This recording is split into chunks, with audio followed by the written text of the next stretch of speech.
Democrats running for president want to start pulling American troops out of Iraq immediately. The Republican candidates, meanwhile, almost unanimously back President Bush's plan to stay the course. But not Republican Congressman Ron Paul of Texas.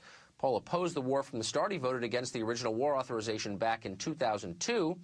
What does Ron Paul make of President Bush's comments that al-Qaeda will fill the void if America pulls out? And what about today's national intelligence estimate that says al-Qaeda is more poised than ever to strike us here at home?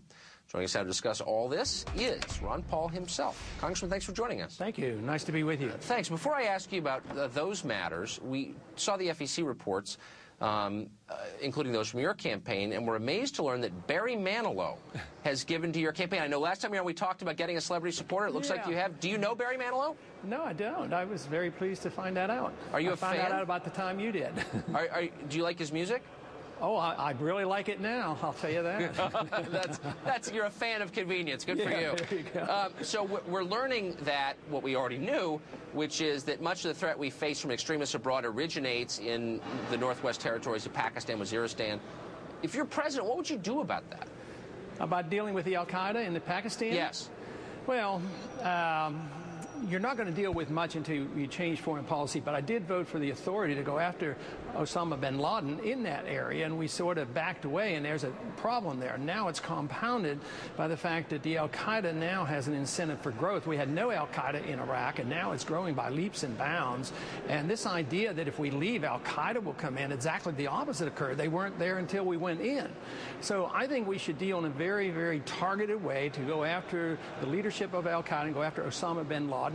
And do it with as much permission as you can get, from the governments involved, which is really Pakistan. But Pakistan doesn't permit us to do it. And here we're sending them money. They're a military dictatorship, and they're protecting Osama bin Laden, which is a reflection of a foreign policy that is seriously flawed.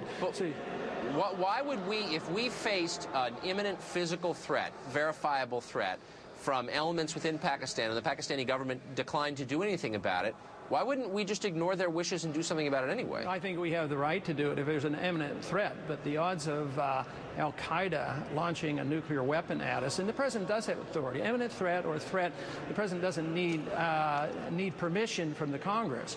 He should get permission for a declaration of war, and we wouldn't be in this mess that we have. No, if it was an imminent threat, he does have the authority. But even in a targeted sense, you can get permission to get limited authority like we did to go after the al-Qaeda. Unfortunately, though, the president took this authority and got into nation building, and now we're in the process of nation building in two countries over there, and neither one's going very well. At the same time, we're threatening to go in and start bombing Iran, and that's the kind of policy that I think is so detrimental and dangerous to our country.